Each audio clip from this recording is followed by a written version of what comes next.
I, 25M, have been crying nonstop this Christmas and really need advice. My boyfriend Noah, 24M, and I have been together for 6 months and things were perfect until I discovered some disturbing things about his relationship with his roommate. I met Noah at our local LGBT center where I volunteer on weekends. He had just started coming to the support group meetings, having recently come out to his family. We instantly clicked over our shared love of indie music and horror movies. He was funny, caring, and seemed to understand me in a way no one else had before. Our first date was at a small coffee shop where we talked for hours about everything from our coming out stories to our dreams for the future. Noah told me about his conservative family struggle to accept him, and how his best friend Bree, 28F, had been his rock through it all. I was touched by their friendship and how she had supported him through such a difficult time. I currently live with my parents and am planning to move out next month. Noah lives in a 3-bedroom house with Bree, whom he met 4 years ago in college. They became friends after being paired for a group project and have been inseparable since. When I first started dating Noah, I thought their closeness was sweet. They had inside jokes, cooked meals together, and seemed to have the kind of friendship everyone dreams of. 2 months into our relationship, I stayed over at their house for the first time. I assumed Noah and I would sleep in his room, but he casually mentioned that he usually sleeps in Bree's room. When I asked why, he explained that they had been sleeping in the same bed for the past year. He said it started when he was going through severe depression after coming out, and having someone next to him helped with his anxiety. I tried to be understanding at first. After all, Noah is gay and Bree is a woman, nothing could happen between them, right? But something about their sleeping arrangement made me deeply uncomfortable. My last relationship ended because my ex cheated on me with his straight best friend who later turned out to be not so straight. The trauma from that betrayal still affects me. Every time I brought up my concerns about their sleeping arrangement, Noah would get defensive. He accused me of being controlling and said I was trying to change who he was. He insisted his friendship with Bree was non-negotiable and that I needed to accept it if I wanted to be with him. Things got more complicated when I learned that Noah and Bree had slept together 5 weeks before we started dating. Noah swore it was a drunken mistake that meant nothing to either of them. But Bree's behavior tells a different story. From the moment we met, she has been cold and hostile towards me. She makes snide comments about how she knew Noah first and how some things are just between best friends. Last month, we all went to a concert for Noah's favorite band. During a slow song, Bree got emotional and wrapped her arms around Noah's neck. She was crying and kept kissing his neck and cheek, all while shooting glances in my direction. When I tried to talk to Noah about it later, he said she was just drunk and emotional about the song. But her behavior seemed more like a jealous lover than a platonic friend. Bree also has a habit of accidentally walking in on us when Noah and I are having private moments. She'll barge into his room without knocking, or suddenly need something from the bathroom when we're showering together. Once, she even climbed into bed with us in the middle of the night, claiming she had a bad dream. The situation reached a breaking point this Christmas. After multiple fights, Noah and I had reached a compromise that he would limit sleeping with Bree to once a month. He promised to start sleeping in his own room more often, especially when I stayed over. I thought we were finally making progress. But today, Noah casually mentioned that he's been sleeping in Bree's bed for the past 2 nights. When I got upset, he turned it around on me and said I was being ridiculous. He asked why I couldn't trust him when he's given me no reason not to. But hasn't he? The constant boundary crossing, the defensive behavior, the way he prioritizes Bree's feelings over mine, it all feels wrong. What makes this harder is that Noah is my first serious relationship since coming out. Before him, I had almost given up on finding someone who would understand and accept me. We connect on so many levels, and when Bree isn't around, everything is perfect. He makes me feel loved and valued in a way I've never experienced before. But I can't shake the feeling that something isn't right. The way Bree looks at him, how protective she is of their relationship, and how defensive Noah gets when I express concerns, it all feels too familiar. I've been through this before, watching my ex slowly pull away while insisting nothing was wrong with his friendship. I've blocked Noah's number because I need space to think. My friends are divided, some say I'm overreacting since Noah is gay, while others think their relationship is inappropriate regardless of sexuality. I feel like I'm going crazy. Am I being irrational for not wanting my boyfriend to share a bed with someone else? Should I just accept their sleeping arrangement since he says he's gay? Or am I right to feel uncomfortable? I really need outside perspective because I can't tell anymore if I'm letting my past trauma cloud my judgment or if my instincts are trying to protect me from another heartbreak. Update 1: After my initial post, I took everyone's advice to step back and think things through. After blocking Noah on Christmas, I couldn't bear to be alone with my thoughts at home, so I went to stay with my best friend Matt. He's known me since high school and was there for me during my last breakup, so he understood what I was going through. Noah kept trying to reach me through different channels. He called my parents, messaged our mutual friends, and even showed up at the LGBT center during my volunteer hours. His messages ranged from worried to angry, 1 minute saying he was concerned about my mental state, the next accusing me of being immature by blocking him. After a week of no contact, I finally agreed to meet him at a cafe last weekend. I chose a public place because I didn't trust myself to maintain boundaries in private. When I arrived, Noah looked terrible. He said he hadn't been sleeping well, ironically, since he had Bree to cuddle with every night, and that he missed me desperately. He launched into what seemed like a rehearsed speech about how sorry he was for dismissing my feelings. He claimed he had a long talk with Bree, and they both agreed to set better boundaries. Noah promised to sleep in his own room from now on and said he understood why their closeness made me uncomfortable. He even showed me a photo of his cleaned up room, saying he was ready to make it his primary sleeping space again. I wanted so badly to believe him. The way he looked at me with those sincere brown eyes, reaching across the table to hold my hand, it was everything I'd been missing. So against my better judgment, and ignoring Matt's warnings, I agreed to give our relationship another chance. 3 days ago, I went to Noah's house to help him pack. He's supposed to move in with me next month when my new apartment lease starts, and we had planned to sort through his things together. While he was taking a shower, I was going through his closet, separating clothes he wanted to keep from ones to donate. That's when I accidentally knocked over a box of books. As I was picking them up, I noticed a leather-bound journal. The cover had Bree's name on it, and it was filled with recent entries. I know reading someone's private journal is wrong, but something in my gut told me to open it. The first entry I saw was from 2 months ago, right when Noah and I had our first fight about his sleeping arrangement with Bree. She wrote about how much she loved falling asleep in Noah's arms, how their bodies fit perfectly together, and how she wished they could be more than friends. But what really made my stomach turn were the entries from before Noah and I started dating. Contrary to what Noah told me about their one-night stand being a drunk mistake, Bree's journal painted a very different picture. She wrote about their deep emotional connection, their physical chemistry, and how their night together was actually planned and sober.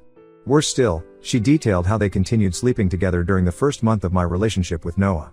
There were entries about their intimate moments, not just sex, but deep conversations about their feelings for each other.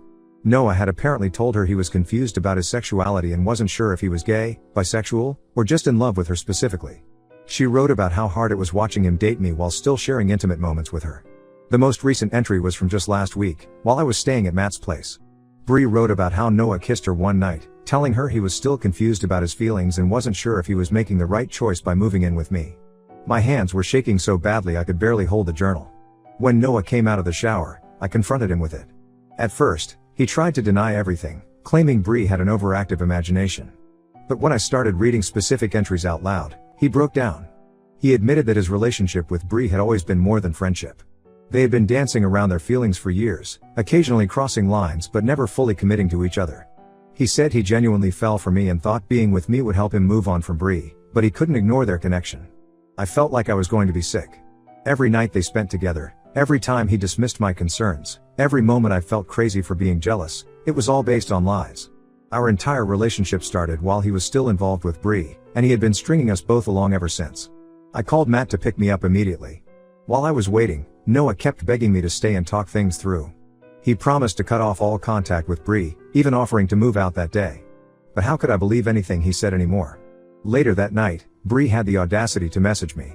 She sent this long, self-righteous text about how sorry she was that I found out this way, but that she and Noah had a special connection that existed long before me. She actually suggested that maybe we could all sit down together and figure out some arrangement that would make everyone happy. As if I would ever agree to share my boyfriend with someone who helped him lie to me for months. I'm back at Matt's place now. My parents offered to let me move back home, but I can't handle their sympathy right now.